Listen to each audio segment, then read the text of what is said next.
Here we're selecting the full installation of SQL Server, and we're installing all the components. You might not necessarily need them all. It depends on what you're doing. So you would select the ones that you wanted. Okay, the cluster name, the network name is SQL Cluster 2, and we're going to keep it the default MS SQL Serve for the named instance inside the database. And there it is. It's finished. This looks like it's got errors, but it actually doesn't. I was a little confused by that the first time I saw it. This does not mean errors because there's red there. It's fine. We did find a problem with the default instance name because we had already used it, so we changed that default instance name to MS SQL Server 2, and went through next and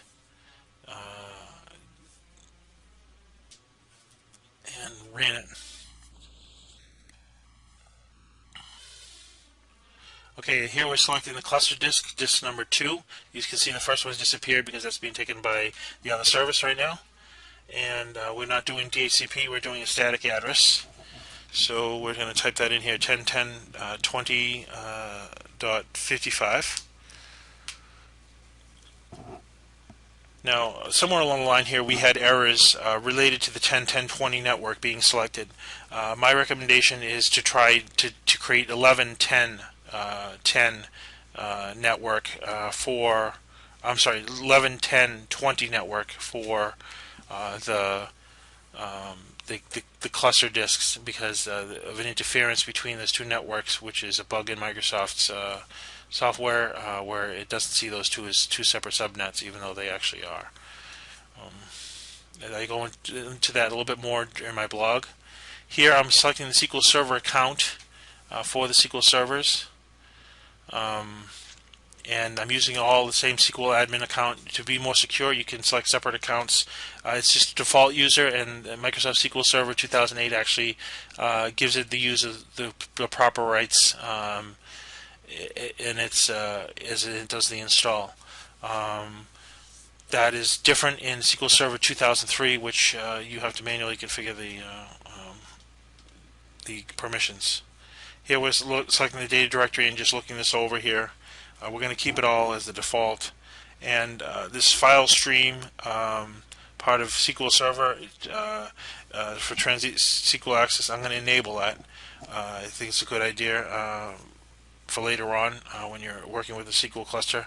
And we're using Windows Authentication mode, and we're entering the SQL Server admin user in both these screens that have just appeared. We go through this a little fast. I apologize. In the next video, I'll try to slow those things down a little bit so they're easy to see. The data directory, we're going to click on here, and we're going to actually do nothing. We're going to keep those as the same. In a real environment, you might want to divide those up among different disks. Do not install, but don't configure the report server. It is installing it, but it's not configuring it.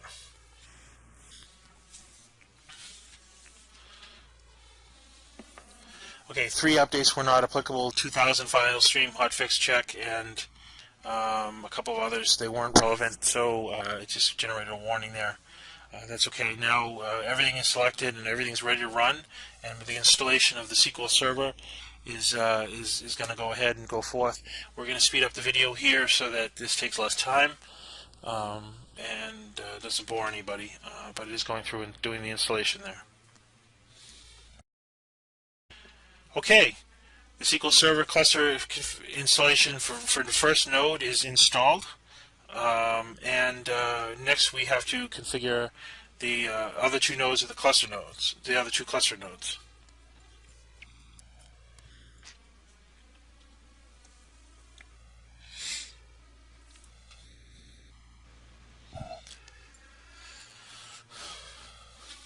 Okay, we're checking the rules as to the installation. We didn't show it, but we actually selected add node to a SQL Server failover cluster there, which is just above the dialog box that shows there. And then we're going to accept the EULA agreement terms, and we're going to process the information. Now it finds the cluster, which is good. So it's expecting those nodes to be there. It's doing a rule check right now, and give that a few moments. The cluster verification warnings were generated again because of the bug with my storage implementation for iSCSI, which is being worked on now. Actually, other implementations of commercial products had the same bug, and they fixed them just a little bit sooner than the open source. Sometimes open source lags because it's done by people on their own time. And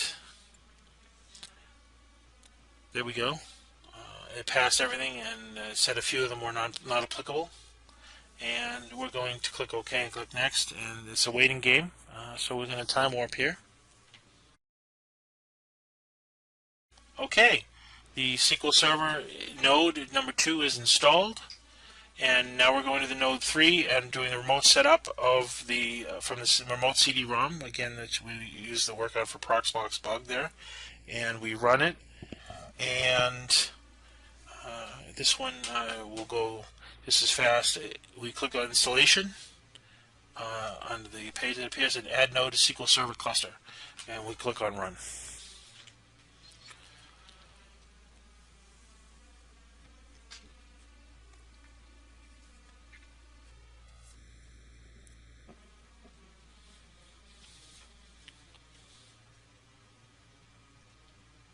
Okay, I passed 7, failed 0, warning 0, and skipped 0.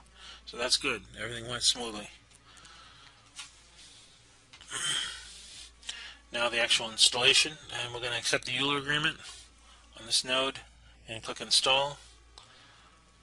Now we have custom entries to the firewall, which there are many. I've added them to a batch file. A few of them I found on the internet, but there was insufficient for the server, so I extended and added to that batch file and deleted a couple that were not necessary. You can find that batch file winfuse.blogspot.com/2012/01 how to install Microsoft MCS C cluster HTML and search for Nutshell. As you can see there, I misspelled the Microsoft cluster there. Apologize for that.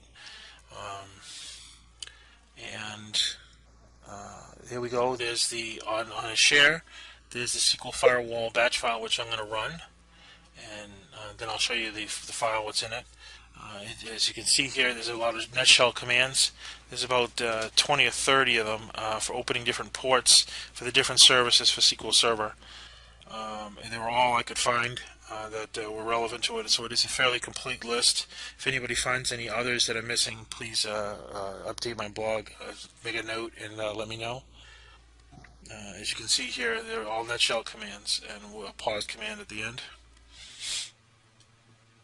We still see the firewall warning when it's enabled, regardless of whether the firewall is enabled or not. I'm not sure why that is. The firewall warning comes up just to let you know, I guess, that potentially things won't work if you don't open the ports. But I'm pretty confident that I've opened most of the ports necessary for all the services for SQL. Again, let me know if I miss one. And we ran that. Lastly, we're going to validate the cluster. I'm going to run the validation tool. This validation actually fails in a couple places. Here we're selecting to take the services offline. You wouldn't want to do that to a production system if it was already running stuff, but since this isn't running anything, it's taking those services offline, and it's going to run check disk and on the cluster disks, and it's going to go through and do that as it checks. I'm just mentioning here that I had VMBR 0 with DHCP services at the beginning, which earlier on I should have noted that there were static addresses that had to be placed on the NIC cards for the LAN side, which I didn't show you. I did outside this video. I apologize for missing that step. But just a warning to let you know here. You should always use static addressing on clusters, because if the DHCP service fails, the whole cluster will go down. And so that you're having a single point of failure. So get some screenshots coming up on the network configs as they are. just to show you the LAN side of the network cards, and to show you how that the last octet is the same on the cluster network and on the LAN network. The last octet is the same, but it's actually on a different subnet. You can't use the same subnet on the same on two network cards unless you're bonding network cards, which we're not doing here. Okay, and we also append the DNS suffix, so we add that there. This is rudimentary networking stuff that somebody should have a good idea or handle on before they do this anyways. When I send IP addresses to ClusterNet, I make sure that it is on a separate subnet, but I keep the last octet the same. I'm stressing that because it makes it a lot less confusing to remember what IP address is assigned to what server. 10.10.50 is for the LAN and the ClusterNet on SQL Server 4. 10.50 51 is on Cluster Server 5, and Cluster Server 6 is 52 is the last octet.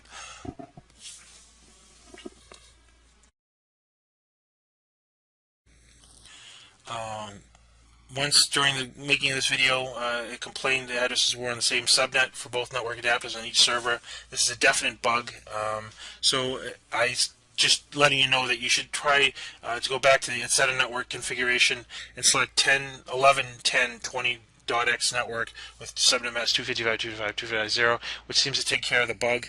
That is a totally different subnet. The first octet there is off by 1, so it won't get confused with that. It's just an update to let you know, and there is a known issue with sometimes it seeing two subnets as the same, and I'm not sure why that is at this stage of the game, but we took care of that. We have to keep it consistent with the set of network configuration. I'm sorry, set of network interfaces in order to keep communication. But actually, on the ClusterNet, there is no need to communicate with the outside. So if it wasn't updated with the same subnet, it wouldn't affect anything. We show a couple warnings there. Thank you for watching this video. The installation did succeed, and as Pokey Pig would say, that's all, folks. Thanks for watching.